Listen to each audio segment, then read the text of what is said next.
Hey guys, Mr. Happy here, and I have one final video for the final day of the first day of E3, June 10th. This was the Sony press conference, a 2-hour long behemoth of information that covered more than just the PlayStation 4, but also covered things such as continued support for the Vita and the PS3. They showcased some new games that looked really good, including The Last of Us, which is getting crazy good reviews, and I am getting this Friday. Though, if all things keep to the schedule, Final Fantasy 14 beta will start this Friday, and I will have much more content regarding that. Again, no audio and video due to the non-disclosure agreement, but you'll still be getting a new announcement very soon this week.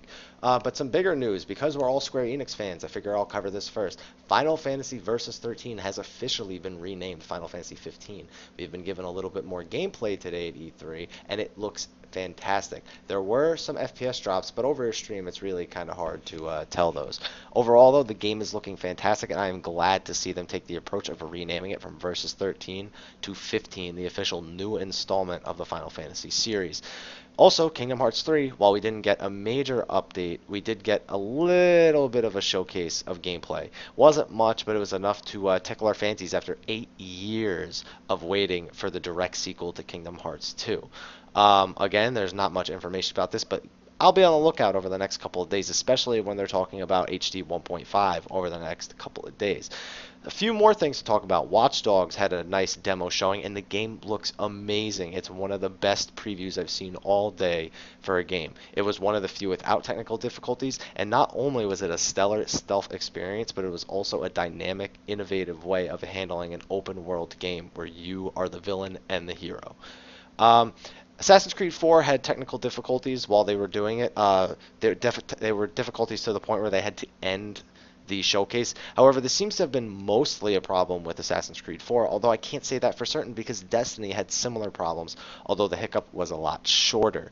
Destiny, also, while we're speaking about it, looked amazing. It looks like the FPS MMO that we've all been waiting for, with dynamic events, bosses, and awesome loot. Not just upgraded guns, but guns that do completely radical things, from dungeon bosses that, we were all expecting from an open world FPS MMO that's always evolving.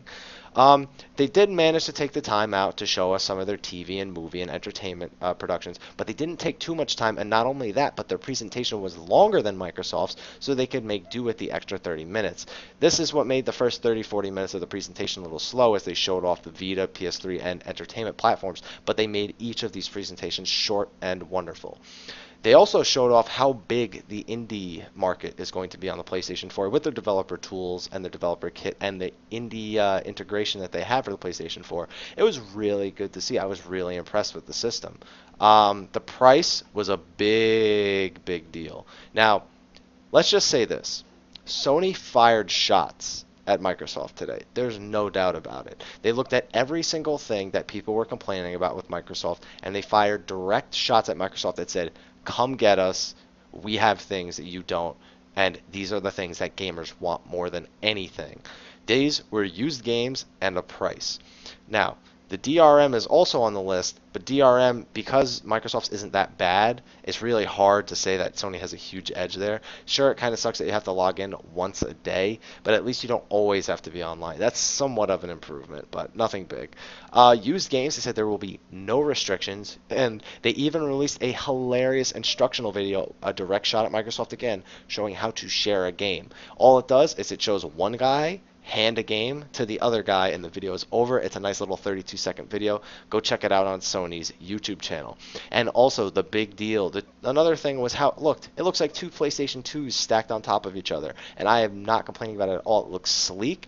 It looks different from the PlayStation 3, but it still has that very Sony-esque PlayStation look. And finally, you have the price. I've said it like 3-4 times now. The price stacked at a solid $399.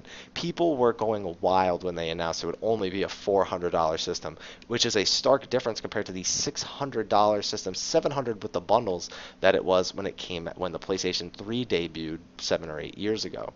Now, that covers all of day one of E3. Overall, I am not a Sony fanboy, but Sony had a very good showing. The technical difficulties were a major letback, and they are definitely things that, unfortunately, had to have happened, and there are things that had to happen really so we could see what the system is incapable of, that it isn't a perfect system, and that there are things that it must be improved on before it reaches our hands. If it can't handle the awesome graphics that are being placed on it, then maybe the graphics need to be toned down a bit. Maybe it was just the system, maybe it was the individual disc, maybe it was the game, but I'm sure we'll find out in the coming days and months as we wait for more information on the PlayStation 4.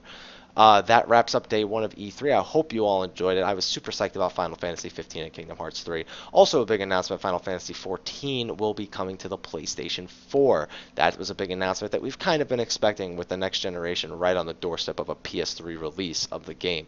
Thank you for watching. Please like, favorite, subscribe, share. If you have cool friends who love to watch E3 and things like that, fans of FIFA, even if they don't like Drake, whatever, show them all of my videos. Let's see what their thoughts on it are.